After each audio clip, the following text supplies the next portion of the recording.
Okay, so the drive belt on my jet lathe took a crap on me, and that's actually a weak point on these in my opinion. Rather than use a belt like this for their main drive belt, they used a belt that was 3/16 of an inch wide, really thin. You can see how thin these are, you know, your channels are on the pulley over there. Well, what I've done here, and this is, guys, work with me here because this is kind of, I just wanted to just try it. Look like it fit. It's going to be a day or two before I can get a belt in.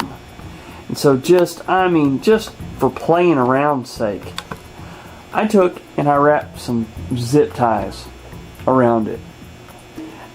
It's a joke, so guys, don't give me a bunch of hate mail flaming me for this. This is more of a joke than anything, because I would never want to try and trust zip ties to that, because if you were actually machining something, if you had your tooling in and you were cutting, whenever that broke and it ground to a stop, you could break things, you could tear up your work, you could do a lot of damage there.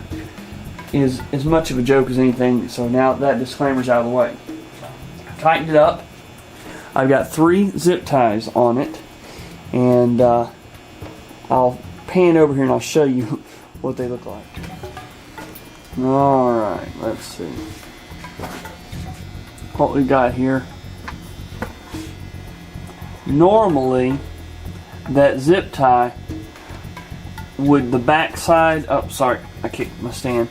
The back side of the belt would go underneath that idler pulley and it would push on the back side of it. But we can't do that with these zip ties because they've got the lumps there. So I just tightened them, ran them straight from here to there, from drive A, from pulley A to pulley C in the number 1 position. Just tightened it up and let's see what it does. Look at that.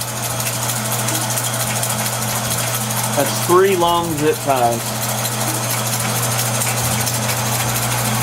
So I wonder how long they'll last. I got a piece of brass chucked up in there. I'm gonna throw some chips. We'll see if it will withstand throwing little chips.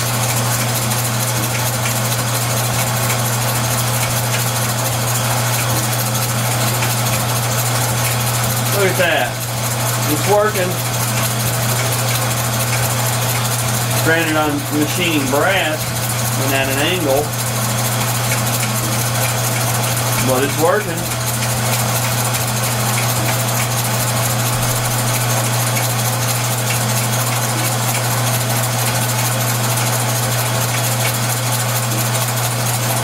How about that?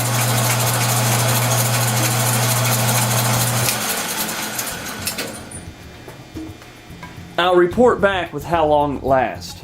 I'm going to go ahead and try and finish machining that bushing that I'm doing there in brass.